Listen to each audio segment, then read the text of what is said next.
Akademia e Shkencave të Maqedonisë kërkonte ndarjen territoriale të Maqedonisë fizike, e cila nuk u pranua nga faktorin ndërkombëtar, por as edhe nga shqiptarët, dhe që këtë lloj fryme politike kanë vazhduar vazhdimisht të instalojnë, pra o të jetë Maqedonia e tyre, të jenë padronët ato dhe shqiptarët të jenë si thua shërbetor të tyre, siç kanë qenë në kohën e Jugosllavisë, ose po flasin hapur, si thua se ka qarqe të kësaj natyre që nuk e duan bashkëqytetesën reale të barazisë mes shqiptarëve dhe maqedonasve. Dhe këtu i shtom edhe një fakt tjetër që nuk ka gatishmëri për të pranuar edhe marrëveshjen me bullgarët, në kuptim të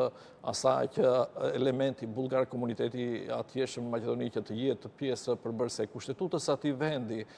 nuk ka një gatishmëri në 2 vite. Asnjë lloj tryeze nuk kanë organizuar me palën tjetër të Bullgarisë për të realizuar, si thua, një tentativë për një marrëveshje të mundshme që t'i hapet rrugë integrimit të vendit drejt Bashkimit Evropian. E gjitha kjo përkthehet dhe lexohet qartë, sepse diskursi politik aktual i qeverisë së Maqedonisë së Veriut po i shërben interesit rus, dhe kjo është e dëshmuar dhe argumentuar edhe në raportet e fundit të Bashkimit Evropian, por edhe në analiza të ndryshme, edhe pse duket qartë në atë çfarë ndodh në realitetin e ditëve të sotme, për faktin se nëse ju do të niseni nga Tirana për të ardhur në Maqedoninë e Veriut, do të kaloni qafthanën, do të hyni fillimisht në Strug,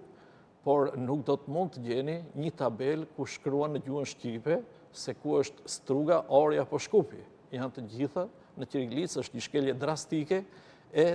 të drejtës së përdorimit të gjuhës shqipe.